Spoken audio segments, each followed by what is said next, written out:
Mỹ châm ngòi xung đột với Iran, cuộc chiến giành dầu mỏ Trung Quốc nóng lên.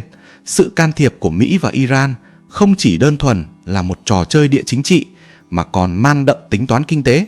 Theo các chuyên gia, vào năm 2025, nguồn cung dầu mỏ từ Venezuela, Iran và Nga sẽ chiếm tới 33% lượng dầu mà Trung Quốc cần. Điều này cho thấy sự cạnh tranh khốc liệt cho thị trường năng lượng lớn nhất thế giới. Mỹ, với mục tiêu bảo đảm vị thế của mình, cần phải khai thác triệt để nguồn tài nguyên dầu mỏ và xây dựng các mối quan hệ chiến lược để vượt qua sự kiểm soát của Venezuela.